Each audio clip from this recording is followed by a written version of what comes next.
Aise kaka mkubwa, karibu tena bana kwenye mambo vipi? Mambo vipi lakini? Poa kabisa mkuu wa kazi. Bana sasa kama unakumbuka discussion tuliokuwa nao hapo nyuma, tulizungumzia kidogo siasa ya Marekani, umeona? Yeah. Ile tu kuwapa watu idea na kujaribu yani unajua kwa wale ambao hawana information. Ukisema kuwapa watu idea inakuwa kama vile watu hawajui, wanajua lakini kwa wale ambao labda walikuwa hawana information clear, yani kujaribu kuizungumzia kwa upana. Sasa katika ile tulikuwa tunaongea kukawa na kipengele ambacho tukataka leo tukifafanue zaidi, ambacho ndo cha mtu mzima Trump. Sasa ngoja kabla tujaanza, ngoja nijitambulishe. Mimi naitwa Oswald au aka wengine wanaita Tovuti. Mkubwa unaitwa nani labda? Mimi Ernest Boniface Makulilo IBM. Niko hapa. Karibu sana. Na kwa watu ambao labda mnafuatilia mnaangalia kwa mara ya kwanza na mnafuatilia labda channel yangu na hamjafanikiwa kufuatilia channel ya Ernest naye ni content creator. Kama unavyoona hapo, ukiangalia kwenye screen utaona kwamba kuna zile initials ambazo za majina yake ambayo ndo account yake inavyoitwa.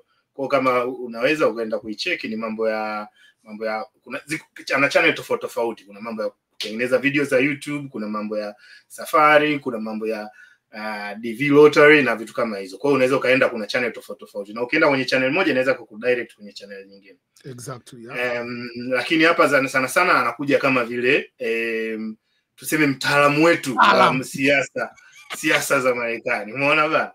Kwa sababu yeye Ernest Boniface anakaa Marekani, ameishi Marekani kwa miaka mingi sana, unaona ameishi miaka mingapi? Kama 16 hivi, 16 hivi, yeah. 16, basi sasa mimi niko Denmark hapa, lakini naona kidogo nikisema tuongelee siasa za Denmark mnaweza mkasinzia. Hazina Trump, mambo mengi yanatokea.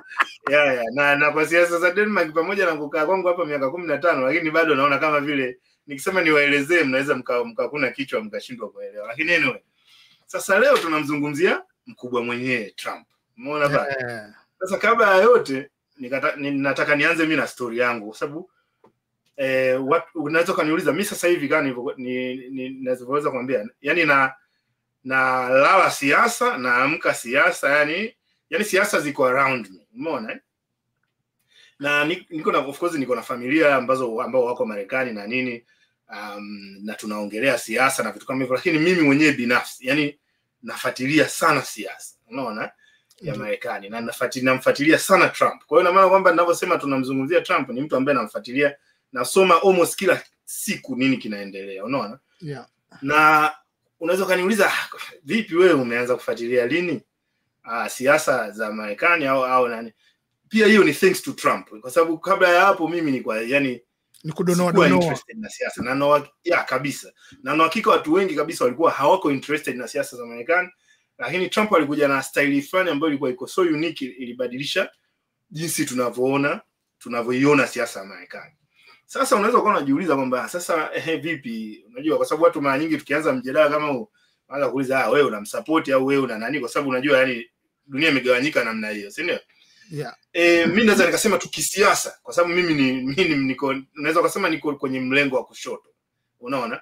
Na mlengo wa kushoto ndio watu wa mara nyingi unaweza kudefine kwa maana nyingi, lakini mimi niko kwenye ile liberalism ile, kwamba yani katika kuamini kwamba government, kuna vitu vingine inabidi tu government take care, na katika kuamini katika distribution of wealth, kwamba ukiwa watu wengine wakiwa na utajiri mwingi wachangie kidogo zaidi ambao hawana waweze kunani, ambao ni concept hiyo hapo. Lakini pia kuna watu wengine wanakuwa labda wako wenyewe ni conservative, ambao tulizungumzia kwenye siasa, ambao ni kwamba wanaona kwamba inabidi kwamba yani unajua fanya kazi, tafuta nani, serikali inabidi jitenge kidogo, iwe mbali, serikali ifanye tu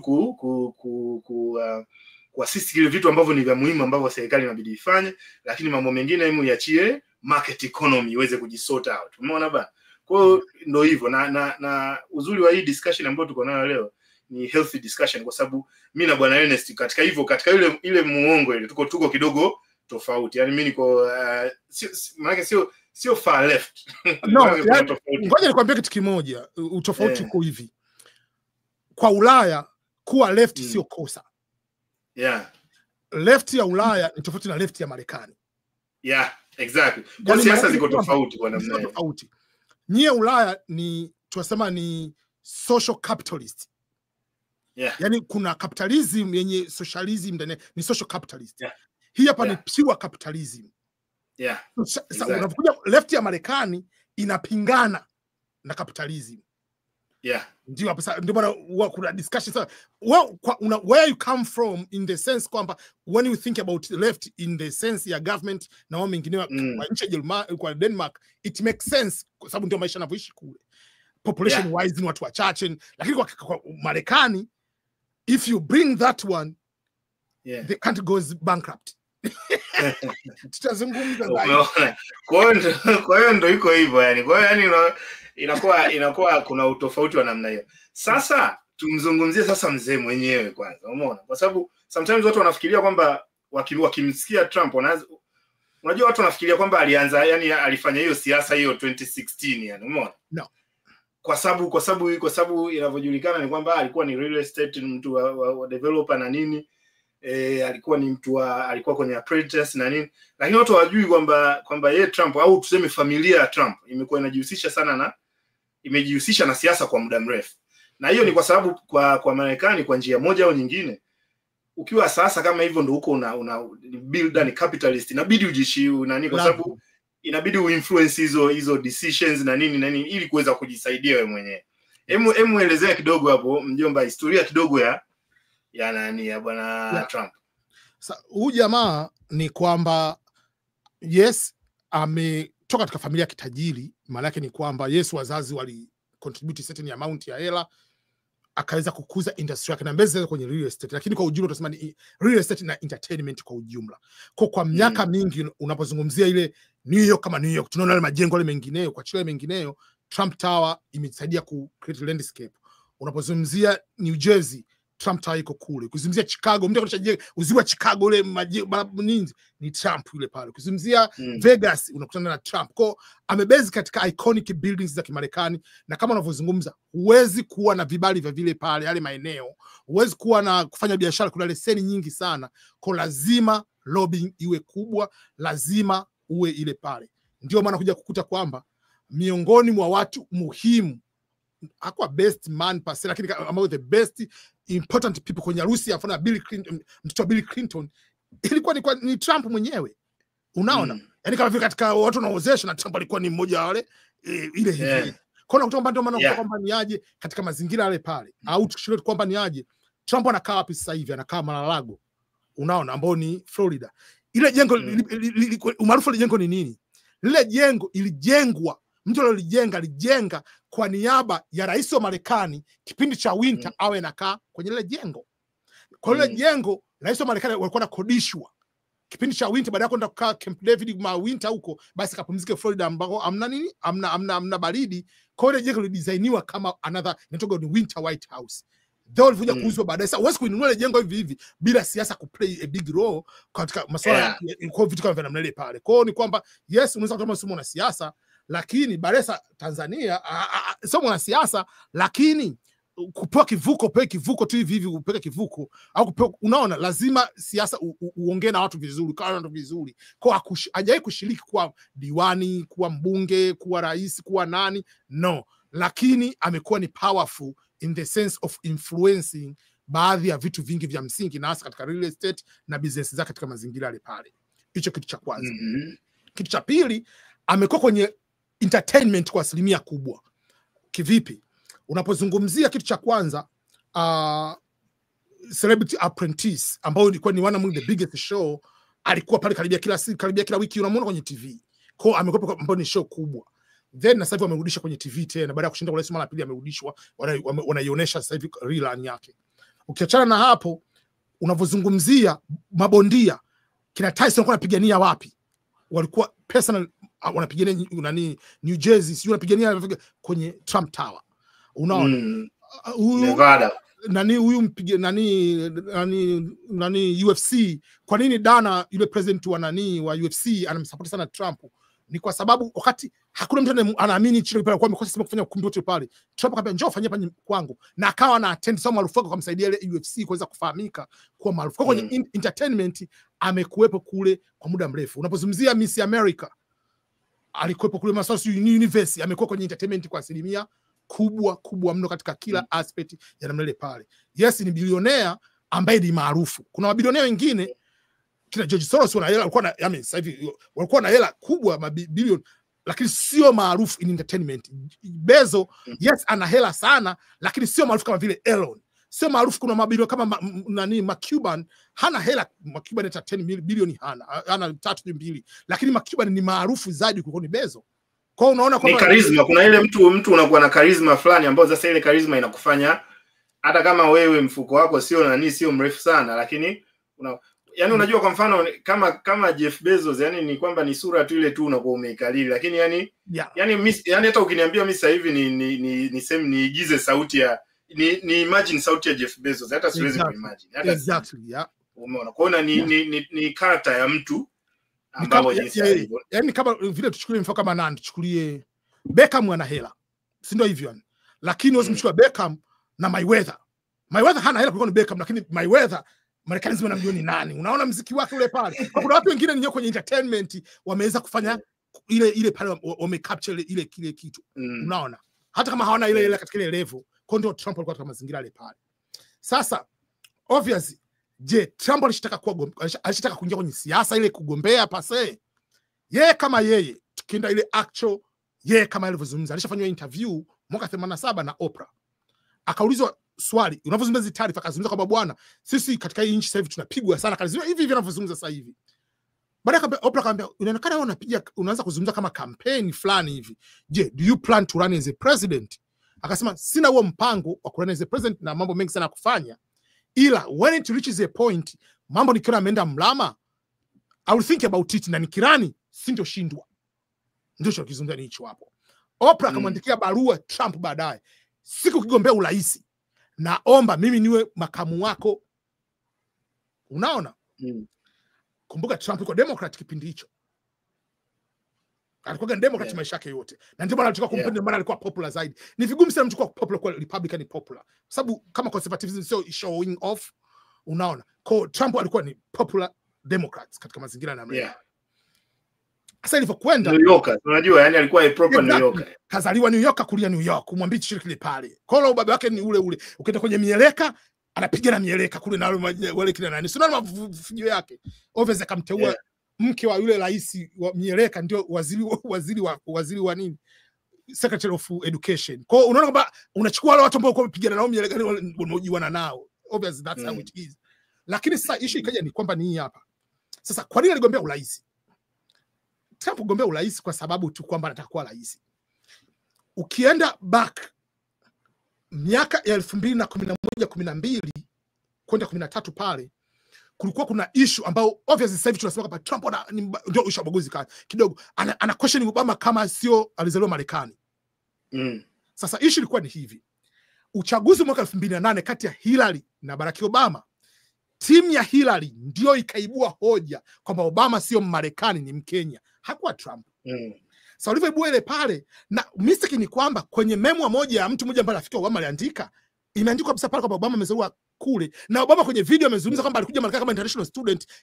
Obviously Obama alikuwa Marekani sababu hamna ushahidi mama yake kama alishakwenda nje, alishaenda Kenya. Unaona? Lakini Obama mwenyewe alikuwa ana impress ile pale kutoa scholarship kufanya nini. Kwa alikuwa anasema mimi nimetoka Kenya ili aweze kupata umaarufu kama shuleni, na I understand vile vitu. Unavyokuwa interracial child, sometimes it is easier kama usipata good guidance ya wazazi wote wawili, ni lose identity. Kwa sometimes unasema bwana, mimi ni Mwafrika bwana, nimetoka Kenya mimi. Kwa kana embrace ile pale. Kwa ile pale ilibua mgogoro. Sasa Trump kwanza kwa mwaka 2012 karibia uchaguzi wa 2012 akaanzisha ile hoja, akanazungumza kwamba ana tweet za kuhusiana nani ya Obama. Kwa beef likajigwa, sio timu ya Hillary. Trump anapinga Obama kwamba sio raia wa Marekani. Sasa kuna kitu kinachoitwa White House Correspondents' Dinner. White House Correspondents' Dinner ni kwamba wanakuja ma celebrity wengi, wanaingia mle ndani, alafu na comedian anaongoza show, ana roast, yani anawaponda, yani anaweka video vijembe kwa watu walio mle ndani. Alafu rais mwenyewe anaongea katika funny way kupiga madongo. Sasa mimi sikuloifanya ni kwamba alikuwa Seth Meyers ambaye ni comedian. Speech nzima ilikuwa ni kumponda Trump. kuhusiana na ishu kutaka nani kuja kuzinduka pata kuja kwenda White House au siji kuja nani kwamba Obama sio raia wa Marekani si hivi na hivi. Obama alivyokuja aliponda au sija kuwa rais, yani waliponda watu ukimwangalia Trump yani unaona it is so painful. From that moment akasema kwamba I'm thinking to run for the office. Wakaza hawezi nini, alizungumza na mpango wa kurani, akwae kurani 2016 akatangaza anagombea. Kwa kugombea kulitokana na zile beef. Unajua kwamba hawa watu wameshafika katika level fulani. Unajua kuna watu wamegawanyika makundi fulani. Kwa mfano, ukimwambia kuna mtu mwingine kumwambia bwana kitu umpe Michael Jordan bwana wewe huwezi kushinda hii game, atakuvunja miguu siku hiyo. Lazima ashinde. Kuna mwingine kumwambia huwezi kushinda hivi na hivi, anakata tamaa. Sasa mtu kama vile Trump ambaye ameshafanya mambo mengi yale yote, unamwambia siwezi kushinda urahisi. Unaona? Kwa na vile ameshamponda ile pale, alikuja kugombea katika mazingira ile pale. Obviously he might believe that, but no one believed kama jamaa anza kashinda. Kutokana na kwamba moja uje kuwa mwanasiasa, huna experience, yani wewe kama siasa, lakini behind the scene ana vitu vingine anavijua. Kuja kuwa mwanajeshi, sababu ulikuwa umeshazoea kwamba either ni mwanasiasa, senator, governor, nani au ulishakuwa mwanajeshi, ulipiga vitani. That's how it used to be. Then anabuka huyu jamaa ambaye kwenye social media tayari kama celebrity una maskendo kibao unataka kugombea. Sasa kilichofanya awe tofauti ni nini kwenye ile 2016? Ni kwamba watu wengi kwenye campaign, tunaanza ile traditional campaign tunazungumzia kwamba unaenda kuja na platform fulani, unaandaa sera zako. Ndio campaign za Marekani wameziweka ile ni campaign sera hivi na hivi, mnabishana kwa sera. Alafu kitoka bishana kwa sera inakuja swala zima la nini? La finance campaign, watu wanakuja wanachangia. Sasa kwenye ile kugombea ndani ya Democratic Republican Party kulikuwa kugombea 16. Trump hakuchangisha mchango hata mmoja. Kwanza akatumia hela yake. Ile biti la kwanza ile. Maana kwamba ni aje mimi ninachokizungumza mimi ndio ninachokiamini. Sitaki sio hela mtu meni influence mimi. Ndio maana campaign ya 2016 ilikuwa ni tofauti na kampeni zote. Sasa alikuja kugombea pale, yeye alikuwa anazungumza kinachokuja kichwani mwake. Sasa kwa macho ya mwananchi wa kawaida, this is true anachokizungumza huyu mtu. Unaona? It made sense kwa sababu gani?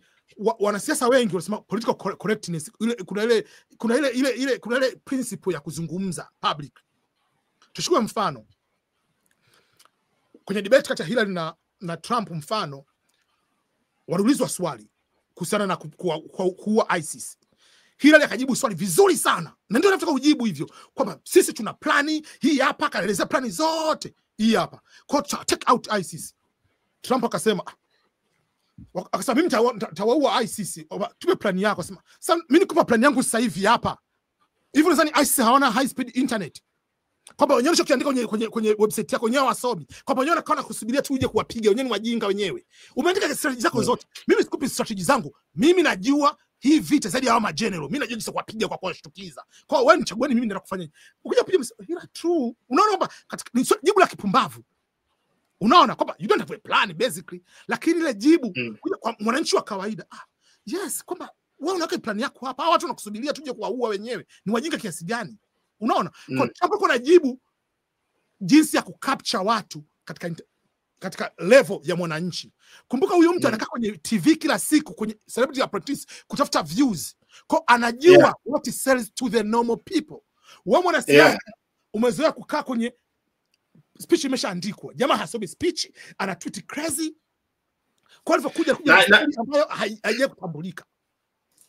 Na hiyo hapo nitaka nikubaliane na wewe kwamba kuna yani kitu ambacho kilimsaidia hiyo kuongea off the cuff, yani kuongea tu kitu, kwa sababu kwa muda mrefu kama unavyosema siasa Marekani ilikuwa choreographed sana, yani kiasi kwamba sasa kuna watu wanakuwa wanachoka na ile na hiyo choreograph. Kwa hiyo kitendo cha unajua ni kama vile, ndio maana wanasema katika siasa hamna siku zote kitu hope ndio kinashinda. Yani kitu fulani ambacho ukitaka kuonyesha kwamba unafanya, na ukiangalia watu wote kampeni zao zilivyoshinda, hata ya Obama, yani ile kauli ya hope ndio ilimshindisha.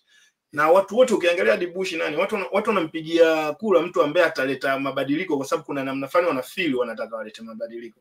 Sasa na Trump alivyokuja ni kwamba aliclick na watu kwa maana hiyo. Kwanza watu wakagundua kwamba ina maana anapoongea anaongea kama mtu wa kawaida, maana yake hivi unaweza kaongea hata kama mimi na unaweza ukawa pale. Kwa hiyo kuna ile kurelate, umeelewa? Na katika kurelate akawa amerelate kwa sababu gani? marais wote unajua Harvard sio kama hivyo unavyosema. Kwa hiyo kuna degree fulani ya elite.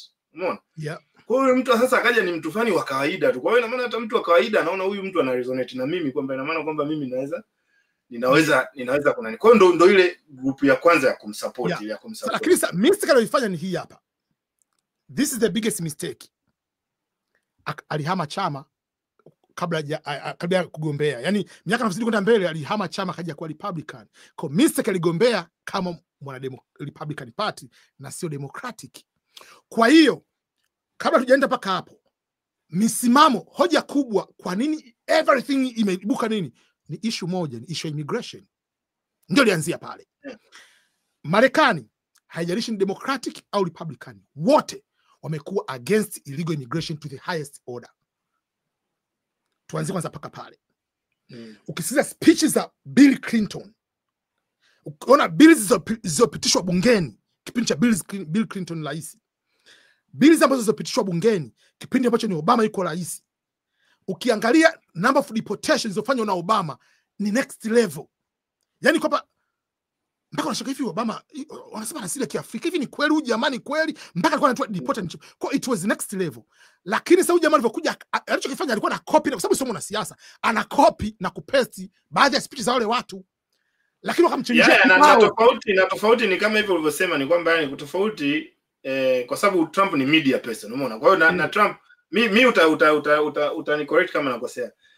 Yani Trump ni mtu ambaye anataka akifanya kitu anataka aone reaction. Unajua mtu ukiwa wa media unapofanya kitu unataka uone crowd ina react. Crowd inasemaje, unaona? Kwa hiyo ina maana kwamba uko tayari kufanya vitu bombastic ili upate ile feedback ya nani. Kwa hiyo ina maana hata kama unafanya kitu kile lakini unakifanya katika ile maana kwamba uweze kupata feedback yani kutoka kwa crowd, si ndio? Kwa vitu vingi kama unavyosema, mimi ndo maana hata muda mwingine nasemaga siasa, unajua yani kwa mfano nikiangalia hiyo kama ulivyosema, watu kuna wakati mtu tu anapinga kila kitu wakati Bush anatoka kilichompa ushindi Obama ni hope, kutokana na hali ya uchumi ilivyokuwa wakati wa Bush. Ngoma ilikuwa iko hivi, watu wakawa wanatafuta kitu kingine, wanatafuta hope, si ndio? Kwa akaingia Obama kiukweli ukiongea yani ile ukiacha sasa upartisan pembeni, amepiga kazi kubwa kishenzi ya uchumi. Yani uchumi wa Marekani yani umerudi. Sio kwa Marekani. Okay, lakini ile uchumi ukiangalia kwa mfano wakati anauchukua kwa Bush ilikuwa imeanguka. Yes, alifanya baadhi ya vitu, lakini second term aliharibu sana. Yeah. Lakini tunasema nazungumzia sasa kwamba ile inakuja kwamba yani ilitoka kutoka kwenye ile depression, yani ulikuwa ume elevate sana. Ndio. Kwa yani ulikuwa umemove, yani haukuwa yani tuseme wakati anaondoka labda tuseme ile 2016 tulikuwa tuko kwenye recession ambayo tulikuwepo, si ndio? Kwa mfano ila sasa ubaya 2012 uje second term kawaida watu wengi they don't care much. Second term ya Obama na ndio maana hata alikuja kuruzi black people, amekuja kuruzi Latino, alianza na tutakuja kuizungumzia hii mada. Obama alipa kipaumbele LGBT na sio any other minority group. Sheria za kwenda si bathroom wanaume kwenda kwenye yani zile sheria zote alivyo, lakini hakuna sheria, hakuna zile vitu ambavyo vilifanya kuja yani yes kwenye uchumi kwamba bado inabaki kama kawaida kwamba kuna vitu vingine vinavyo, lakini kwenye vitu watu wengi walikuwa disappointed. Na ndio maana kwamba hata kwenye kitabu changu nita mention baadaye kwamba hata mimi ningegombea 2016 I don't care alikuwa anagombea ni nani upande wa Democratic Party, ilikuwa ni lazima Democratic waruzi, kwa sababu tayari wamekuwa rais 2 terms. Ni ngumu mno kushinda term moja ile ya pili. Term ya 3 alafu ni kwamba term ya 3 anakuja kugombea haoneshi major difference kutokana na ile previous Obama. Na kwa sababu alikuwa ni party alikuwa ni party. Kwa hiyo ile kushindwa ni factor nyingi, yani pamoja na kushinda kwa Trump ilikuwa ni factor nyingi pamoja. Nyingi sana ambazo zilikuja zika fit pamoja, umeona? Sasa imekuja sasa Trump ameingia madarakani. Ndio tumezungumzia issue ya bombastic na nini bwana, travel ban na nini vitu kwenye TV na nini, umeona? Sasa hapo una maana ndio ikaanza sasa kutengeneza, ndio hiyo kwa sababu ikavuta attention na watu wengine. Watu wanaanza huyu sasa huyu. Sasa ngoja nikwambie kitu issue iko hivi. Na hii ni mistake. Kama jana tunaongea offline nilikwambia kitu kimoja. Moja ya mistake si watu ukija West, mnaweza kukuchekea kwa jambo rafiki yako. Ni unafiki. Unafiki kwenye siasa Marekani ni mkubwa mno. au kwenye westerners kwa ujumla ni wanafiki sana. Trump alichokifanya ali-expose ule unafiki wao, kwamba kwa CNN kwa mfano, CNN kwa yes tunajua ilikuwa ni lefty au ni right folks, lakini kwa kwenye siasa wakija kuweka news wanaweka news vizuri. Washington Post wakipost wanaweka analysis ya kibinadamu vizuri. Bwana mgombea ni hivyo, sasa kampendelea fulani, huyu ametoa hoja zake huyu ile pale. Lakini ile 2016 kwenye ile kampeni wenyewe walitaka kwa kila mbinu Hillary iwe rais. Kwa hiyo wakaondokana na zile journalistic principles, wakaenda kuonyesha kwamba sisi ni gazeti la Uhuru la CCM kumtetea huyu mtu. Kwa hiyo wakaondoka zile principles. Kwa hiyo hata kama alivyoshinda Trump, kwa kila alichokifanya media baada ya kuzungumza ukweli ilikuwa inakiponda na in a negative way. Mfano, ngoja kupata mfano. Tuchukue mfano travel ban umemention hiyo hapo. Trump sio rais wa kwanza kuweka travel ban. Travel ban nyingi zimeanza kuanzia kwa Reagan. Obama alipiga travel ban nchi zaidi ya 15. Hakuna mtu alizungumza kwamba ni Muslim country, na hata kuangalia travel ban zilidondoshwa zile pale haikuwa ni nchi Muslim, na kila nchi hadi Tanzania walipewa travel ban ile pale, walipewa barua kwamba kwa nini tunasoma, walitoa ripoti nchi kapewa, bwana kuna tatizo hili na hili na hili, rekebisha, usiporekebisha mpaka muda fulani tunakuwekea travel ban. Document zote zipo.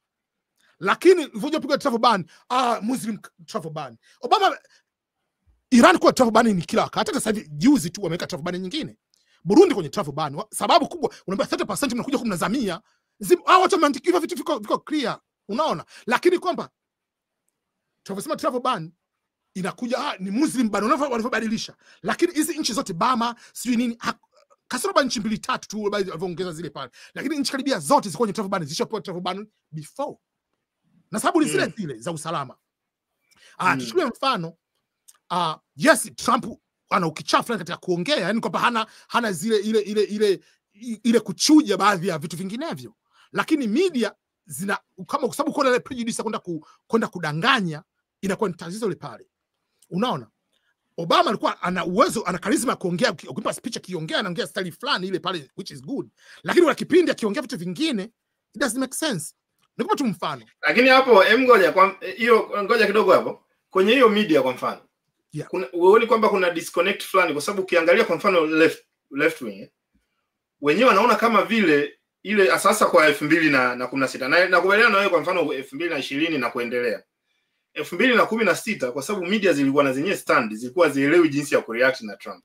Mpaka sasa hivi tatizo ndio hiyo. 2016 watu wanasema kama kuna mtu ambaye amepata yani free air time ya kutosha, yani ambayo ukitaka kuitranslate kwenye campaign money ni hela nyingi, ni Trump, kwa sababu kila mtu alikuwa yuko excited, anamuita kwenye interview, kila mtu anamuita kwenye nani. Yeah. Kwa sasa ile 2016 sio pase, mimi naona kama ni tofauti. 2016 yani hizo walipata hizo free time na nini na walikuwa hawajui jinsi ya kumcover, au tuseme kama hata kama kwa kutumia zile nani zao walimsaidia sana, kwa sababu akama tweet moja mnajadili siku nzima, hakuka tangazo kwenye TV, mlikuwa mnapromote. Yes, ili play on his side, lakini ile pale imeexpose kwamba you are not, wewe ufuata journalistic principles. Unaona? Haya, walivyo cover ile pale sawa, lakini alivyokuja kushinda Joe Biden, unaona, yes kuna irregularities nyingi zilizotokea, na ubaya sawa ulikuwa ni huu hapa.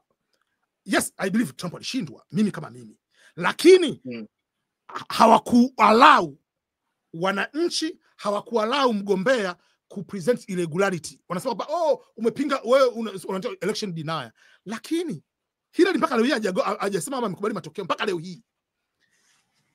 Uchaguzi mwaka 2000 ilikuwa ni the biggest one, Bush versus Gore, ikaenda mpaka kurudiwa kule za nani, kurudiwa kule za Florida, na Florida zilihesabiwa kula governor ndio kaka yako.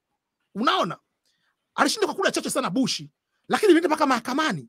Lakini sasa hivi mtu kusema board election wanakondoa social media, wanakondoa, it was targeted. So that's the yes, kwamba wange play in a normal way.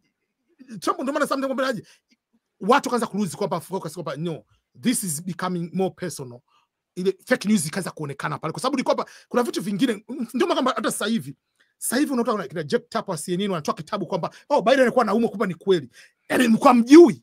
Unaona kwamba ile ni kitu ambacho na yule sijui hata mimi nashindwa kuelewa kwa nini aliamua kufanya kitu kama kile, kwa sababu kitabu kingine credibility kote kuwili. Yani ngoja unaweza kutegemea kwamba umeandika kitabu kama kile basi labda right wing watakuona nani ile. Lakini ndo wanapoint wanaona kwamba wewe vipi? Na maana kwamba ulikuwa unajua bwana sajapa. Karine Jean-Pierre whatever KJP yule unani spokesperson unani John Pierre kitabu amesema kwa zala mini independent anazungumzia the broken administration. You are there every single day unadanganya kwamba Biden mpaka anakimbia White House. Unaona sasa, lakini hiyo ni kawaida. Huyu ukiangalia kwa mfano kama ukiangalia kama watu waliokuwa katika chini ya Trump yani ni wote wakina nani yule dada yule, yani wote wakitoka, yani watu wakishaingia kwenye administration, yani kwanza simu za kwanza zinazokuja ni za publishers. Wewe sasa wewe ukitoka hapo tunafanya, lakini shizimia kwamba ni hapa ni kwamba lakini media yani kwamba watu walikuwa wanapinga Biden sio mgonjwa, Biden hawezi kuongea. Matokeo how the same hicho chama kikazuia watu wote, ndio RFK kwenda walizuia primary, walizuia kile kwa sababu wa defend demokrasia, waruhusu tu wagombee, wale walitokea wakazuiliwa kugombea, wakampa Biden ile pale. Mambo yameharibika. Haya, wakati basi wagombea wengine hamna, anapita kama peke yake. Kwa hiyo unaona vitu kama sasa kipindi kile pale hali ilikuwa ni mbaya, wanabisha kabisa Biden haiwezekaniki. Na ile hiyo issue ya nani, hiyo issue ya ile kubaki na Biden hadi dakika ya mwisho imewakost. Unaona, na imekosi na ni kitu ambacho mimi nashindwa kuelewa kwa nini kwa mfano sasa Republican kama sasa hivi hawajifunzi na wenyewe, kwa sababu inabidi ukubali yani age difference ya nani ni 2 years, sio 1 year to 2 years na kubali ukataa, yani umri ukifika umefika babu, yani signs. Yani ukiangalia sasa hivi kwa mfano zile early signs ambazo za Biden ambazo watu walikuwa wanazibishia, ukiangalia critically mimi naziona sasa hivi kwa Trump kwa mfano. Yani ile sentence yani unakuta sentences anaweza akasahau kitu midway au akaconnect, yani kuna ile kufambo fulani ambapo unakuta hii sentence hii sentence mbona utofauti ni huu hapa, ni kwamba sielewe lifestyle ya Trump in a normal way. Alikuwa ni bilionea, kwa alikuwa halali, anafanya kazi analala saa 4 5. Unaona, that is the lifestyle. Lakini mwanasiasa kwa anasinzia sana, kwa lifestyle ya Biden haikuwa ile busy kama vile Elon mfano au kina Mark Cuban, ni mabilionea, hawasinzii kama sisi. Unaona, kwa tayari ile edge kwenye kwa White House ni tofauti, kama vile hata Obama kuangalia sema kwa ni senator tu wa kawaida, then mkuu rais alizeka haraka. Unaona, lakini Obama Cuban alikuwa kama rais sasa hivi sababu alikuwa ni bilionea au kina nani kina Buffett, still yes at age haraka, lakini sio kwa ile ratiba ya mle ndani. Ratiba ya bilionea ni kubwa zaidi vile vile. Unaona, kwa tukirudi sasa kwenye 2000 na nani ile pale 2016 baada ya mpaka 2020 kulikuwa kuna agenda kubwa ya kumdondosha jamaa, which is okay, lakini kwa sababu alidanganya sana ilipelekea kwamba kuruzi credibility ile nani media ka exposed kwa asilimia kubwa. Sasa ile kuwa exposed nitakuja kuzungumzia kwenye 2024 kwa nini kilichobadilika ni kitu gani. Kilichokuja kubadilika ile 2024 yani kuja 2024 sasa ni kwamba watu wameweza nyewe watudanganya kila wakati. Ngoja nianzishe podcast yangu, ngoja nianzishe YouTube yangu, ngoja ni focus kwenye kitu fulani. Kwa watu wakaanza taratibu kuanzisha zile pale. Kwa news zikaanza kuruzi viewers. Ikabidi wale heavyweight wote kina Chris Comey, wale kina Como wale, sio kina Dan Lemon, sio watu kabidi wafukuze sababu hamwezi kuwalipa. Unaona kwamba wakati CNN na collapse, MSNBC na collapse watu wanafukuzwa, yani hawana hela kuwalipa. Rogan anazidi kuwa mkubwa. Sijui nani anakuwa, yani independent media zikaja kuwa ni nyingi. Kwamba kila kitu kimoja kinatokea, mnaposema kama mfano, tuchukue mfano, rais wa Ufaransa apigwa kofi na mke wake, wanaojiwa, wanasema aje, CNN anasema aje pigwa kofi, wakati ile video imeshatembea mitandaoni kote. Hiyo video ni fake video kutoka Russia. Wakati wenyewe hawajaona, rais mwenyewe amehojiwa wa French, anasema kama yes, ilikuwa ni tunacheza. Lakini kwamba unaona kuna credibility kaza kuruzi. Wakati sasa hivi kitu kitokea tayari kwenye social media. Unaona? Kwa hiyo hii ilikuja baadaye kaja kutransform. Kwa the first time Twitter ilimbeba Trump kwa asilimia, kwa sababu alitumia Twitter tu kumpa urais. Wakaingia hawa watu wakaingia kumponda sana. Kwa nini wanamchukia? Lakini tutaka story ni za lugha ya kawaida. Sio lugha ile orchestration ya kisiasa. No, boom boom. Yeah. Unaona? Unakuchukia na kuchukia kweli. Ile undava ule. Sasa ndio midadebo kama tunavyoongea huku. Unaona sasa? Kwa despite ya hicho kitu ikacha kwanza. Kitu cha pili ni kwamba elites in Democrat hawakujiconnect na watu. Tuzungumzie masuala hizi vyama baadaye vile kujibrand. Kwa miaka mingi Democratic Party kimejibrand kama ni chama cha wafanyakazi.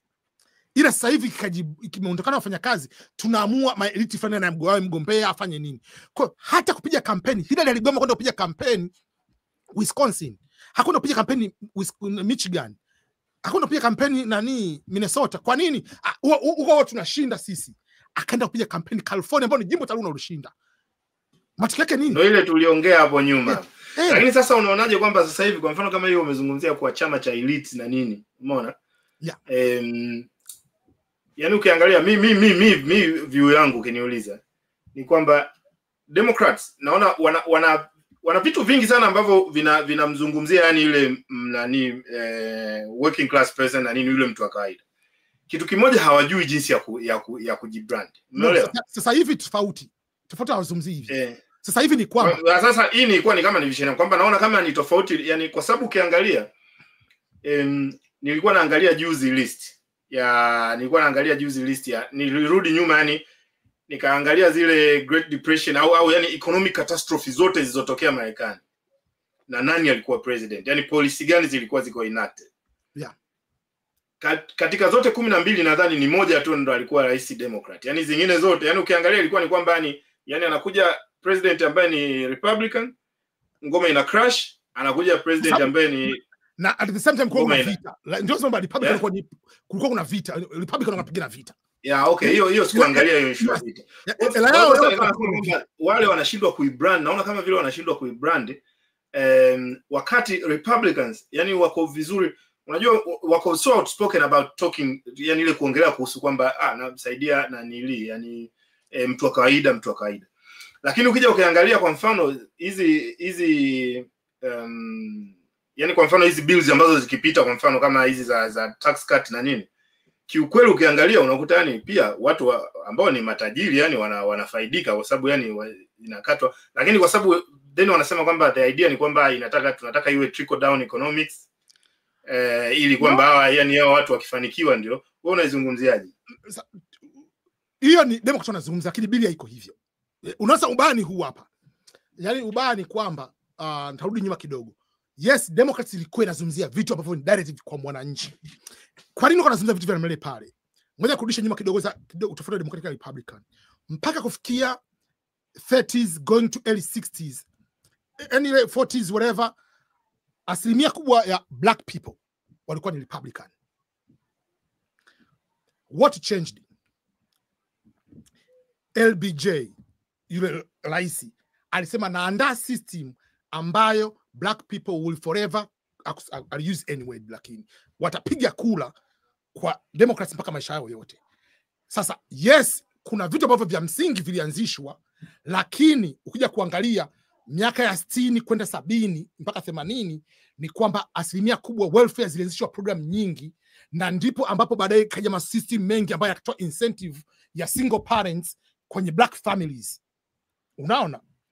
Hiyo hapo ikapelekea kwamba black people wengi kuanza kuiona kabla ndio wenzetu. Kwa Democrats wakahama Republican wakamia Democrat. Miaka yote kwa uambie kitu kile pale. Mimi napokea dola 300 kwa 500 1000 ngapi? Ikawa kitu cha mle pale. Imeenda vile Democrats wakajisahau. Kwa sababu wameshakita ile base, hawafanyi chochote kile pale. Ikawa ni talking. Kivipi? Kwanza utawala Bill Clinton, moja kitu ambacho kiliweza kubadilika ni viwanda kuhamia China na Mexico. Ndio ilianzia pale. Yeah. Bush akaendeleza, Obama ndo akaendeleza zaidi. Kumbuka sasa unapozungumzia middle income wanategemea nini? Wanategemea kufanya kazi kwenye viwanda. Na Midwest, yani hapa majimbo ya katikati ya Marekani, ni mashamba, viwanda. Detroit ilikufa complete kwa sababu kiwanda cha magari, viwanda vya magari viko Detroit. Sasa unaona sasa ile transition ilivyoenda, lakini bado wanapigia ile chama. Sasa uongozi wa Obama mara pili, uongozi wa Obama ulitarajiwa kwa sababu huyu mtu sio kwangu, kwa sababu huyu mtu ni mchanganyiko wa mweusi na mweupe, akajidentify zaidi ni black. Obviously Obama sio black, ni mchanganyiko, tukubaliane mpaka pale. Akatumia ile siasa kuingia mle ndani, lakini alipoingia mle ndani hakusupport any major policy, any major legislation ya minority kama black na watu wengineo. Obama alipitisha sheria nyingi, alipitisha hela nyingi kwa niaba gays, lesbian, whatever, LGBT. Ndipo hapo chama kaanza kubadilika, Democratic Party. Kwa hiyo unavyozungumzia ni minority, lakini sasa hivi minority Marekani sio black, sio Asian, sio nini. Minority sasa hivi Marekani, ukisema kwamba mimi ni lesbian unapewa kazi. That's how it is sasa hivi. Unaona? Sasa hivi wale watu wana power kubwa kuliko mtu yote yule pale. Mfano sasa hivi mzungu akuta any word is normal thing. Lakini ukiambiwa wewe ni transphobic, kampuni kwanza kafungwa. It has been crazy Marekani. Ukitembea mfano umevua nguo Marekani au kikojoa barabarani, hiyo ni kesi kubwa sana. Kaangalia hizo parade zao zinafanyika nini? Wanatembea uchi barabarani na kuna watoto wapo.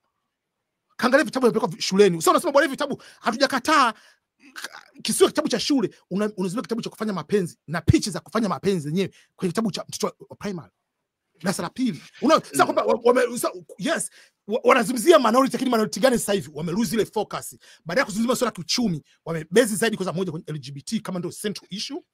Mbili, ikaja issue nyingine ambayo moja kulose ni kwamba wamebezi kwenye immigration. Japo Democratic walikuwa wanapinga, kaangalia majira decisions zote za Democratic kupinga immigration. Lakini kwa sababu Trump unapinga tu Trump, unafungua mpaka. So unapofungua mpaka, who is going to lose? Sio mabilionea. Mabilionea wanapata cheap labor. So wanakuja kuumia nani? Ni hao minority of black people, hao Mexican. Jiulize kwa nini Trump anasema mimi na deport nyie, lakini Trump amepata kula nyingi za hao Latino kuliko ni rais yote yule pale na kamshinda kama anakonyeza kula. Ni kwa sababu kwamba naje mnatetea hao illegal wengine hao hapa wanachukua kazi zetu sema hizi, unaona? Kwa unaona kwamba wamebadilika. Kwa wana prioritize kitu gani? Sasa hivi ni ile pale. Haya, kitu kingine ambacho kimekuja kufanya hiyo transition ndio kwamba how Trump amerise ni kwa sababu tulikuwa banaje hao demos hawaongei na mwananchi tena. Kwa mfano, kwenye kipindi cha kampeni mwezi wa 6 Trump alitangaza alivyoenda Las Vegas kwamba hakutokuwa moja polisi yangu ni no tax on tips. Na no tax on overtime. Waliponda media zote. Kama alivyoingia ile Julai akasema no tax on tips, wakaanza kusifia ile policy. Unaona, wamesifia waipongeza. Lakini Trump ni ile policy, italeta uchumi. Bili imeingia bungeni, no tax on tips. Wote wamevote no kasoro watu 4. Wait a minute. Unaona sasa ile pale. Kwa unavyosema, Yesu sijakataa, bili inakuja mna bili ambayo ni perfect. Lakini unasema sisi ni for the middle income. Unazuia bili sipite, no tax on tips, no tax on overtime, no tax on social security. Kila mtu anazaliwa kuanzia mwaka 2024 atakiwa account ambayo itapewa dola fulani. Hiyo hela itakuwa ina tax income tax credit na tax akifikisha miaka 20, akifikia miaka 18 anachukua anatumia anavyotaka. Ukiwa na mtoto Marekani, twende taratibu, ilikuwa miaka yote ilikuwa unapewa dola 1000. Alipoingia Trump 2017 Januari anatangaza dola 2000. 2000 sasa ukiangalia ni kama Democratic, yani ni kama entitlement za nanili za imekuja ameongeza, ilikuwa taka 5000 wakaponda, ameweka 2500, unavoti no. Sasa unataka kivipi yani? Kwa sababu gani? Hoja ni kubwa, ni hii hapa. Inakuja kwenye swala nini wanasema reproductive right. Twende katika ile hoja ambayo ndio unyole pigania ile hoja. Ile hoja sio ya msingi kwa Marekani. Ile Democratic wanataka kuchukua kama ni hoja ya msingi. Sasa hao black ambao wanaingilia kwenye hiyo reproductive right, je, ile organization ya kufanya abortion ilivyoanzishwa, alioanzisha mwenyewe, lengo kubwa hata anaanzisha kipindi kile ilikuwa imetarget kupunguza idadi ya population ya black people. Ndio limeanzishwa ile pale. Kwa hiyo reproductive right ni kwamba ni to kill black babies. Over 1 million each year abortion ya black children na sio white children. Alafu wewe unakuja hapa hadi reproductive rights. Tumia condom kama abstain. Unaona? Kwa mnapewa hii policy ambayo inalazimisha hicho kitu. Sasa hii policy inakuja huyu mwingine ambaye tuongeze hela kumsupport mtu kwa mtoto, kwamba ukiwa na mtoto tu utapewa dola 2500 sasa hivi. Ilikuwa 2000, alikuwa 2500. After unakuweka account baada ya miaka 18 huyu mtoto atakuwa na hela ambayo itakuwa na index account, iko na interest yake yote, haina kodi. Ukitaka kuongezea labda utaongezea. Guarantee hapo hela. Lakini hapo sasa inakuja kuonyesha kwamba hivi mimi ninavyoona, yani vyama ile tukirudi kwenye ule msingi wa kwamba chama ilikuwa kwamba chama hiki kinafanya hivi na chama hiki kinafanya hivi. ukirudi sasa ukiangalia zile core principles unakuja kukuta yani vyama vinafanya hivi sasa. Kwa mfano exactly, kwa mfano issue ya reproductive rights au issue ya abortion na nini, ukiangalia ina fit analogy ya Republicans ya kwamba we government don't tell me anything. Umeelewa? Yani wewe mimi niko na liberty, inabidi niweze kufanya maamuzi yangu mimi mwenyewe independently. Umeona? Yes. Ambao ndo kama hiyo, ambao sasa hivi ndo watasema Democrats, ukiwauliza na wenyewe watasema kwamba sisi tunaona kwamba kwa nini government ijaingilie uamuzi wangu wa mimi kuwa na mtoto au kutokuwa na mtoto. Mistake ni hapa, wanadanganya kitu moja hapo kwanza. Ubasa ni huu hapa, Democrats wanadanganya. Hoja Republican ni hii hapa, kwamba that's on you, lakini usitumie federal hela kwenda kutoa mimba, that's on you. Na ndio maana Trump alichokifanya uongozi uliopita mpaka Supreme Court kasema hapa, hii hapa sio issue ya federal. Kwa hiyo individual state ita make decision on their own, they can vote on state level. Hakuna mtu anapinga kufanya hiyo abortion. Wanataka kwenye federal iko pa federal income tax, federal tax ikatumike ile pale. Na katika sheria za hizo nchi zingine kwamba yani za majimbo yalikuwa wanataka kwamba nyaje. Issue nyingine ni kwamba sio tu kwamba hela ya serikali ikatumika, kutumia insurance yako no problem, ila situmike federal fund kwenda kufanya kile kitu. Dokta akikataa kutoa mimba, yule dokta anashtakiwa. No, mimi sitaki kutokana na imani yangu. No, wewe unataka kufanya mimba, tafuta kutoa mimba, tafuta kutoa mimba atoe. That you see the difference. Wenyewe wanaforce iwe federal issue. No, I'm not speaking ni wewe na Mungu wako. Ila wenyewe wanaforce iwe federal. I'm not speaking about usitoe mimba. No, toa ni yako utajijua. Ila federal hela isitumike. Unajua mimba inapatikanaje? Don't do things which cause you to get pregnant. Ila kama umeamua kutoa mimba, toa mimba on your own dime, na sio hela ya kwangu. Hiyo ni moja. Na mbili, ni kama vile kwenye prison, kwa nini wewe unataka kubadilisha gender utumie hela yangu mimi? No, unataka sasa hapo exactly kwamba hiyo kwamba hela, kwa hiyo inakuwa ni kwamba abortion na hela, yani hela unayotumia inabidi isitokee kwenye. Kwa hiyo ni kwamba ni katika ile kucategorize, kwa sababu sasa unakuta Democrats wana categorize it kama ni nani, kama ni healthcare, ni issue ya healthcare, si ndio? Wakati Republicans wanasema ngoja kitu kimoja. Unafahamu Marekani circumcision ya mtoto hai covered na insurance. Wanasema ile ni cosmetic, it's not medical necessary. Mimi nilipa $300 cash kumcircumcise mtoto wangu. Kwa unaona kwamba that's wenyewe wanasema hiyo ni made, lakini chukulia mbali hiyo, anachukua mbali wanasema hiyo ni wewe unavyoamua kama ukiamua circumcise or not. Unaona? Lakini mbona kwenye mimba huku unataka kulazimisha kwamba itoke huku? No. Hadi insurance zinagoma kufanya ile pale. Unaambia hiyo ni personal issue. Sasa unaona kama vile vyama vimecross. Point nyingine ni kwamba ilikuwa vita karibia zote za pigana na Republican. Who is pro war now? Kwa sababu gani? Mabilionea wengi, kuja kwa idadi ya mabilionea Marekani, mabilionea wengi ni Democratic na sio Republican. Sababu mabilionea wengi wamebadilika, wamekuwa zamani vita zilikuwa zinapigana kutokana na patriotic reason. Unaona? Tukapigana tukamuondoa ndio ifanya mbabe ndio vita za Republican. Lakini vita zimebadilika, zimekuwa ni business. Sasa kama ni business, mabilionea ma BlackRock ama kampuni makubwa yakisupport, obviously Democrats ndio wanasupport vita na sio Republican. Ndio maana kwa mfano Ukraine, Republican no, we are not going to end a war. Hatuendi kwenye vita yote pale, hatuendi kufa kwa sababu vita zenu. Ndio maana kwamba Trump ndio akaenda, hakuna rais wa Republican alikuwa anataka akaleta Waarabu wote wakae meza moja wakasaini Abraham Accord.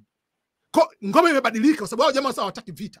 No, nitajenga jeshi langu liwe kali tu ili kuniingilia ni kupambana na wewe. Ila sitaki hao mambo, that's on you. Kila mtu ashinde mechi za nyumbani.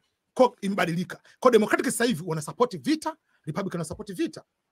Unaona kwamba kwa nini sasa hapo baada ya umetaja neno bilionea hapo, sasa ndio linanikumbusha kitu kimoja, kwa sababu tuna kama dakika 10 za mwisho.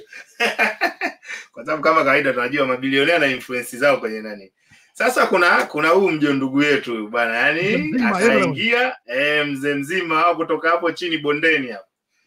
Akaingia, baada ya kuingia akaona kwamba bwana yeye akaingia mazima, yani akaingia katika siasa, yani akaivalia njuga, akanunua hadi mtandao wa jamii yani katoa bilioni 40 akanunua Twitter na nini, umeona? Sasa huyu bwana amekuja amekuwa pamoja na Trump hivi hadi akawa anatoa cheki za milioni 1 huko Pennsylvania na nini, unaona? Ameweza kutoa mchango wa jumla nadhani ni kama milioni 280 na kitu, karibu 290. dola, au sio bana, kuhakikisha kwamba Trump anashinda. Na kweli baada ya kushinda tumeona kwamba Trump akamweka karibu kabisa, wametoka, unaona, na hiyo ikaundwa Doge imetifua hali ya hewa hapo vibaya mno, unaona. Najua watu, yani unajua dunia nzima imetingishika kwa sababu kama hivyo tulikuwa nasema kwamba unaweza kusema siasa za nanili za Marekani hazikugusi, lakini kuna organizations zimefungwa Kigoma sasa hivi. Na hizo zilikuwa zinaajiri watu, walikuwa unaona kuna watu wana kampuni ndogo ndogo ambazo zilikuwa zinakula contract hapo na nini. Sasa basi baada ya hapo jamaa imepita, baada ya muda tumeona juzi kati hapa akapewa ufunguo wa White House na nini, bana kwa heli farewell ile, au sio bana, vizuri kabisa, send off, au sio bana. Sasa imetokea juzi hiyo, sasa jana kitu kimelipuka. Mimi nataka unielezee hapo kwamba wewe unaionaje kwanza hiyo, alafu hiyo kitu ya kwanza unaionaje, cha pili ni kitu ambacho unadhani itakuwa soft, itananili, kwa sababu kumbuka ni matitan wawili ambao wote wana ego za tembo, umeona. Hii issue itatatuliwa, na kama kutatuliwa unadhani kwamba kuna kurudi katika nomo, na kama hakuna kurudi katika nomo, kwa sababu kuna hiyo kitu kingine jamaa ndo kama tunasema akasema third party na nini, lakini hiyo kila mtu anajua hiyo haiwezekani, unaona.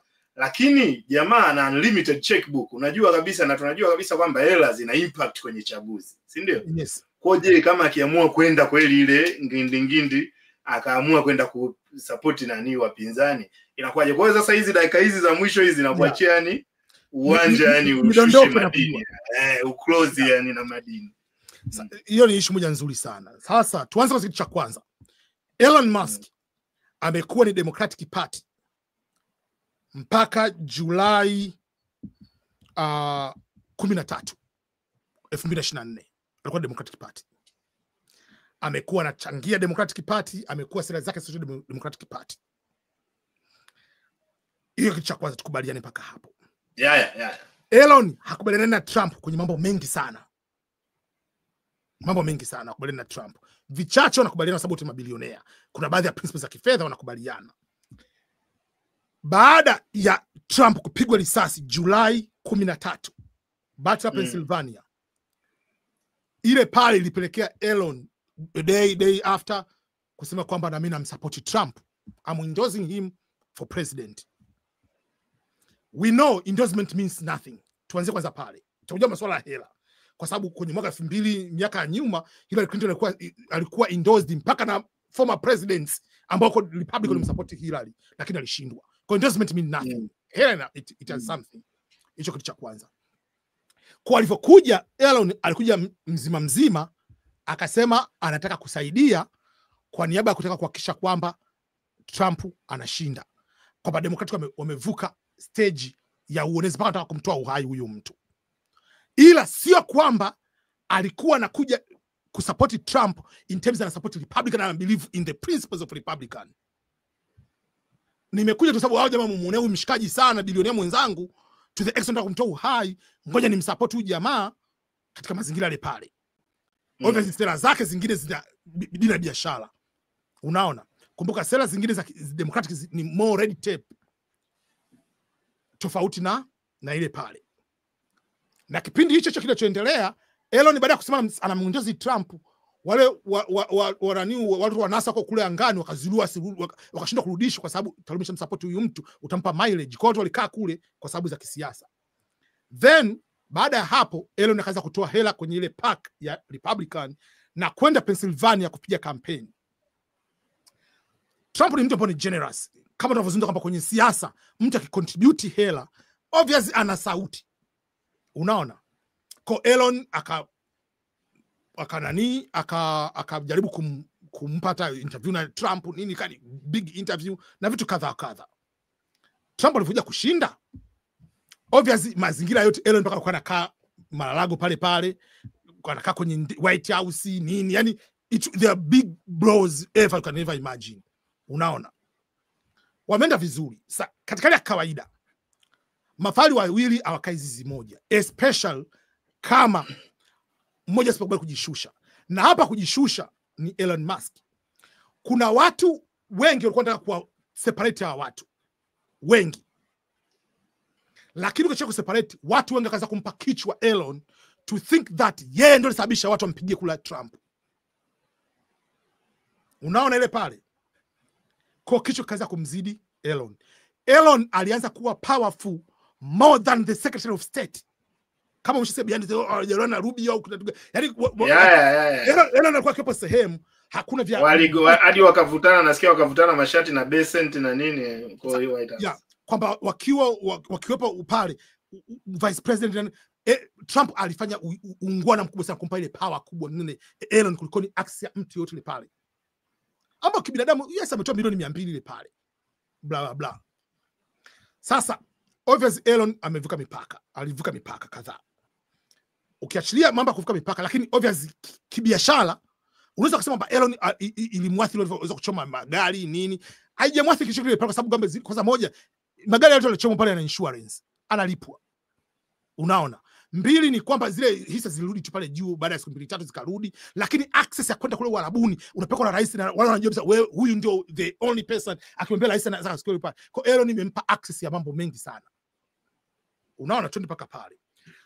Sasa kawaida sheria japo kama media zinapindisha, sheria ya special employee ni kwamba anatakiwa aajiriwe kwa muda siku zizidi 130. Huwezi kukaa kwa sababu kama kizidi pale kulikuwa na procedure zingine za kumhaya. Yule ni mtu mwingine tu pale kama special time kwa 130 kazi zimeisha mwezi Mei. Obviously inabidi aondoke. Kwa kama anataka kurudi inabidi arudi mwakani. Sio sasa hivi. Unaona? Obviously hata kwa gana vizuri katika mazingira yale pale. Yes, hata kwenye interview iliyofanya na Sean Hannity walikubaliana kwamba obviously katika misingi hamna mtu mkubaliana kila kitu. Kuna vitu ambavyo tunapingana lakini ni 20%, 80% tunakubaliana vitu vingi. Sasa issue kaja kwenye issue ya big beautiful bill. Unaona? Elon akaipinga public. Lakini wakati za kuipinga public akaweka kwenye tweet, speaker kaujiwa. Akasema nashangaa kwa nini amepost ile kwa sababu Elon mimi juzi nimeongea naye for more than an hour tuka review hii bill na yeye mwenyewe. Do you think kama alikuwa na power kulikuwa kina nani kulikuwa kina Rubio kwamba ile bill ingeza pisha Elon bila kujua vipengele kwa mle ndani. Let's be honest. Lazima tujue vipengele. Kwa hiyo akasema kwamba nashangaa ameenda kupost hicho kile kwamba tulipitia hivi vitu vyote anakubaliana navyo. Unaona? Kwa nini kupinga ile pale Trump alijibu katika alivyojua Trump akasema sijui nini kimemkuta labda ana miss hii place. Lakini in a real sense alikuwa anajua kwamba mimi nitaondoa EV mandate. What is EV mandate? Ni ile mandate ilikuwa ile kuepo kipindi cha nyuma kwamba lazima mwaka fulani watu wanunue magari kama California miaka 2036 magari yote lazima electric sio model gani, afu kuna bonus nyingi, kuna mikataba mingi walikuwa wamepewa kina Biden ile against ilikuwa ni kwa ajili ya ni mandate ambayo iliwekwa kwa ajili ya nanili ya federal government. Yes, lakini ni nani kwa hiyo kumbuka Elon Democratic kwa mtu wa environmental, how Democratic alikuwa is their savior. Kwa sababu Democrats ndio wamempa utajiri kwa zile carbon credit na nini. Yaani utajiri wake wote umetokea huko. Na ndio maana kwamba hata walivyokuwa wanachoma wale magari hisa kuanguka, Republican kuanguka sababu kwa Democratic sababu ndio wenye hisa nyingi za Elon za Tesla. Ni wenyewe ndio wale magari. So Republican hawana. Republican wanatumia truck. Unaona, watu wamevijijini wanatumia truck. Sasa ile issue la mlele pale Elon ndo akapani kwamba issue ya mandate. Sasa bwana ndo akaanza kuropoka pale. Kwa Trump alizungumza ile pale. Kwa akasema najua sasa tumepishana kwenye issue ya policy, but soon I believe he will start going personal. Na ni kweli ajipita dakika kadhaa Trump akazungumza tukibaya kwamba issue itakuwa kama aje katika hii bill kuna issue ya mandate na alikuwa anajua sababu kwenye kampeni mimi nazungumza kwamba ni option ya kila mtu. Unaona? Kununua magari anataka yani kwamba hataka huyo mandate.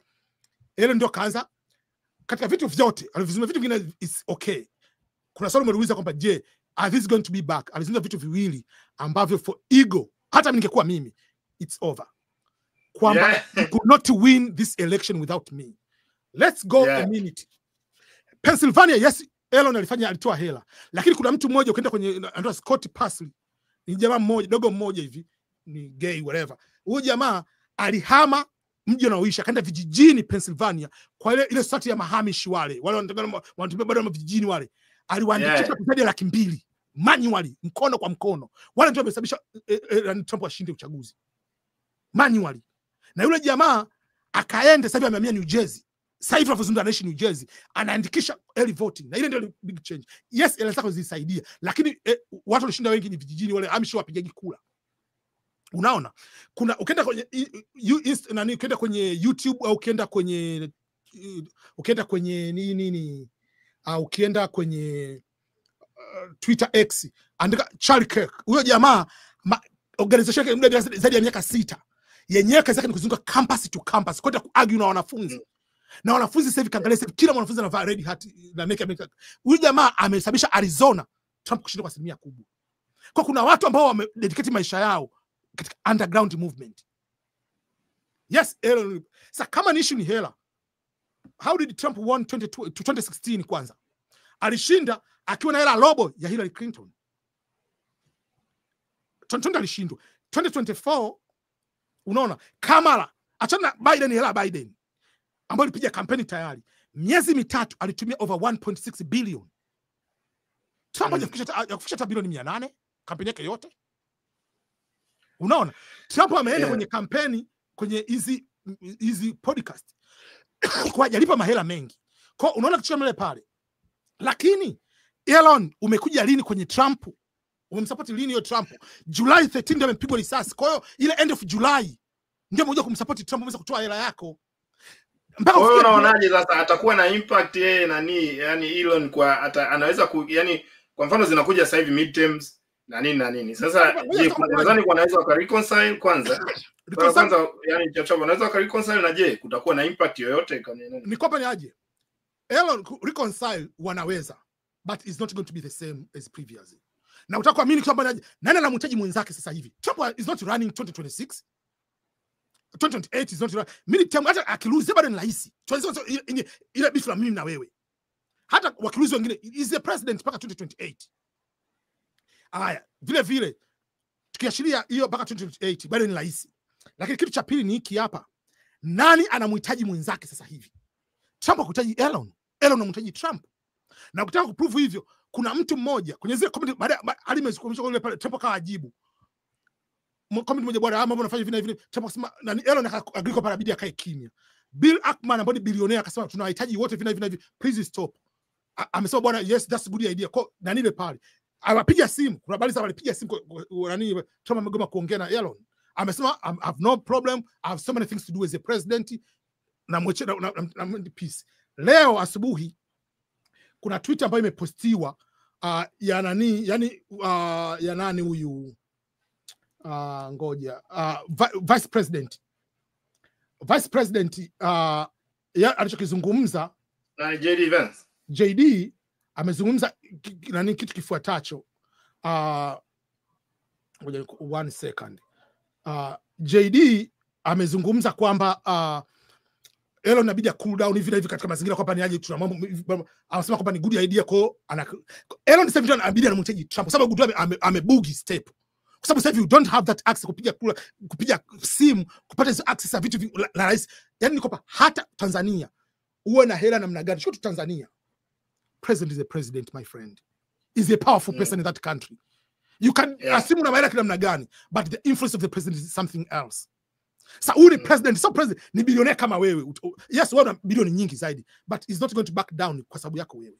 Kwa sasa hivi ni kwamba yes watasuluhisha, lakini kumwambia kwamba you could not win without me kwa Trump na ile insult ya pili sasa, ile kwa nyewe kwa watu wa right wing ndo kabisa ile, yani ndo yani ile nani haina maana ile ya kusema kwamba nani, na ndio watu wanasema kwamba ile amezungumza ile pale ile kusema kwamba iko kwenye nani, kwenye nani ile nini kwenye list ya nani, kwenye list ile it doesn't make sababu kila mtu anajua mpaka mahakamani shazungumza wala sio husiki na yeye. Kwa watu ambao wafahamu ile klabu ya Mar-a-Lago ilivyoanzishwa, kumbuka klabu zote zilikuwa kule, zile pale zilikuwa ziruhusu black people au Jews kuingia mle ndani. Kwa Trump alivyoanzisha walikuwa watu wanaruhusiwa kuingia wote black ndani, hizo zina hela unaingia mu ndani. Kwa ndio maana hata zile picha zinazoziona zote zilikuwa ni Mar-a-Lago, sio kwamba Trump alikuwa ameenda sehemu nyingine. Unaona? Sasa na alivyofunguliwa kesi ile, Trump haja kutoa ushahidi ambao ulisababisha kumbuka jamaa ile kesi ya kwanza. Unaona? Trump haja kuhusika katika mazingira pale. Kwa sababu kitu kingine ambacho kinachomsaidia jamaa huwa hanywi pombe, avuti sigara, afanye nini, atumie madawa. Kwa hiyo imekuja kumsaidia kuepuka baadhi ya vitu vingi. Unaona? Sasa kuna watu wengine wanasema baba ile pale inakuja kupressure Democrats sababu wamejikuta wenyewe wanaingia kwenye mtego. Siamini kama ni kweli kwamba kwamba Lizzy Epstein file.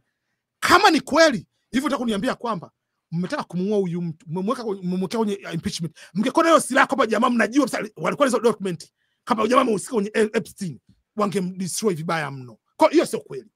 Unaona? Yeah. Sasa hapo sasa ukiangalia kwa hiyo lenzi. Sasa je, ukiwasikiliza wanaosema kwamba yani kwamba Trump amekuwa quick sana ku disclassify, yani kitu kikionekana kiko popular tu, yani Kennedy files na kuna interview moja ya Fox ikazungumzia hiyo kwamba unaweza ukadeclassify hiki, na akajibu kila kitu chap yani fast.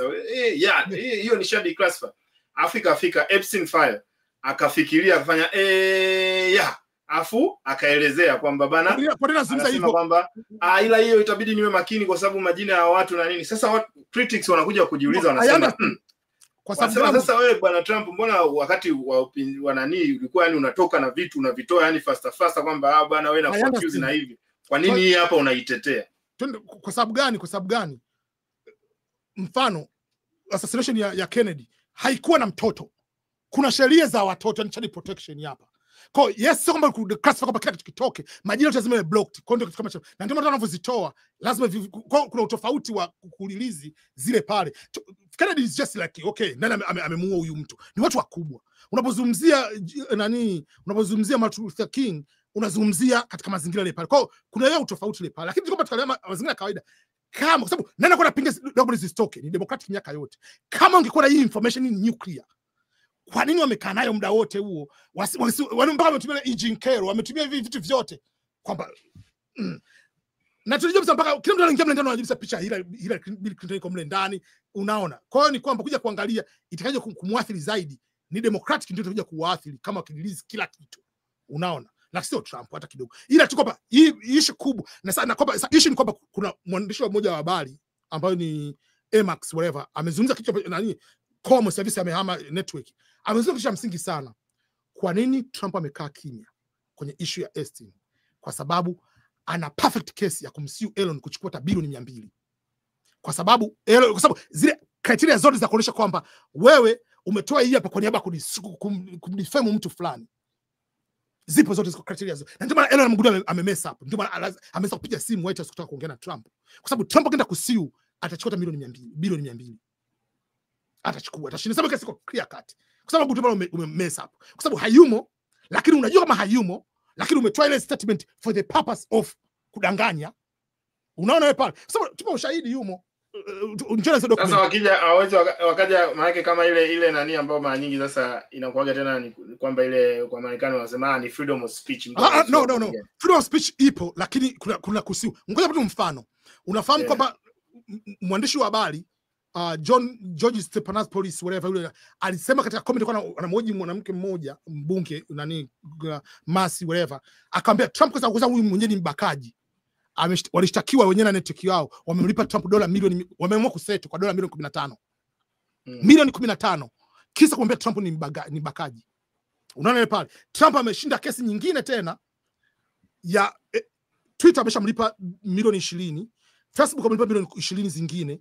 Alafu kuna nyingine ambayo alikuwa anataka bilioni 10 ya kuedit ile pale. Wanataka kuset kwa dola milioni 20, Trump amegoma. Kwa unaweza kusema ile lakini ile si wanasema yule mama kwa sababu anataka, kwa sababu ile pale ya kuedit watu wengine wanavyoangalia wanasema interview zote, yani maana kama hivyo kila mtu aende kushtaki kila nanili interview, kwa sababu hata interview huyu alikuwa anazungumzia hata interview ya 60 minutes ya mwanzo ambayo alifanywa nani Trump ilikuwa iko edited. Lakini ngoja kitu anachosema ni kwamba yule mama kwa sababu anataka kuuza ile parent company na anataka kufanya major na nini, na unajua major inabidi iwe approved, anajua sasa hapo issue sio hiyo hapo, issue sio kuedit. Issue walibadilisha jibu, wakaka jibu lingine ambalo halipo. Issue sio kuedit. Kuedit maana ni kwamba unaenda kutoa hiyo ndio kuedit ndugu. Kubadilisha kala ya rangi. Sio kama nimezungumza kwa bwana, mimi nikiingia baada akafanya hivi na hivi na hivi na kaangalia la original na ile pale. Majibu ni tofauti. Lakini sasa alimsema Trump au alijibu tu majibu yake tofauti. Yani ile ni public ruhusi kufanya hivi. Kuna sheria za ndio kuna sheria za election. Unaona kuna sheria za election. Ndio maana watu wote unafahamu kwamba The View wameshtakiwa zaidi ya milioni 10 na ngapi sio, na Melania Trump ilikuwa milioni 100 wana set ile pale, kisa kuambia kwamba huyo anataka kumuua Trump sio. Kuna karuki zungumza kwenye media, just wazungumze. Ndio maana sasa kila sasa wakizungumza kama Fox walivyopigwa mamilioni ndo aise. Unakumbuka kesi ya Fox? Si unaona ile pale mamilioni 700 huko na nini. Anyway, that's how it is. Kwa Fox alisema kwamba kama vile kwa Fox alisema ni kitu kidogo kuliko wanayozungumza kuhusiana na issue ya Trump. Unaona? Lakini tu mwisho kama tumaliza ni kwamba kwamba Elon anaweza kawa na impact kwenye midterm kusema na support wapinzani. It means nothing. Kinachobadilisha 2026 sio hiyo hapo. Kinachobadilisha 2026 itakuwa ni nani? Itakuwa ni hii bill ikipita ndio inakuwa na impact katika mazingira hayo hapo. Na sio kwamba kauli mbiu za wanasiasa ni kwamba je, mimi nimekuja kuona inflation imeshuka, bei ya mafuta imeshuka, kitu gani kimeshuka. Hivyo ni vitu ambavyo vitakuja kuwa na impact katika mazingira ambayo na kihistoria, yani ukifuata pia ukiachana na hizo mambo za nini kihistoria, yani chances za Democrats kuchukua house ni kubwa. Yani hiyo iko tu kiasilia. Kihistoria, yani kwamba anakuaga yani rais ambaye yuko incumbent, yani kwa asilimia kubwa ni kwamba incumbent yule rais kwa sababu watu wanampanish mtu aliyopo madarakani. Kwa hata kama kikitokea kitu kidogo, mtu anaenda kuvote, anajaribu kutana. Kwa chances hivyo ukiachia tu hiyo historical nature inaonyesha kwamba chances ni kwamba Democrats wanaweza wanaweza kwa house afu senate ikabaki kwa exactly. Na hiyo siasa ya Marekani imekuaga siku zote inajibalance hivyo. Yani machache sana unakuta watu mkachukua wote yani iko poa sana kwa namna hiyo, kwa sababu kunakuwa na checks and balances ambazo kuna nchi hizo vitu hasipo. Umeona? Aisee, asante sana kwa time yako. Nategemea kwamba watu ambao watakuwa wameicheck video YouTube watakuwa wamepata kujifunza vitu vingi, sio na kuelewa, kwa sababu na kama nilivyosema hivi, yani mfumo huu kama huu tunapiga kama story, ni kama ambavyo tungeweza tukikaa tu tukapiga story wakati tunakunywa chai na nini. Tutaangalia comment zinasemaje, kama lolote kama watu watakuwa na maswali ambayo yako interesting tunaweza tukayaangalia tena. Lakini shukrani sana bwana IBM. Poa pamoja sana mkuu wa kazi. Asante. Uwe na sasa sisi tunajua tumepishana muda, sisi wengine tunaenda kulala huko, nyie ndo bado uwe na mchana mwema. Pamoja sana. Wewe siku mwema kwako. Asante sana. Okay, poa.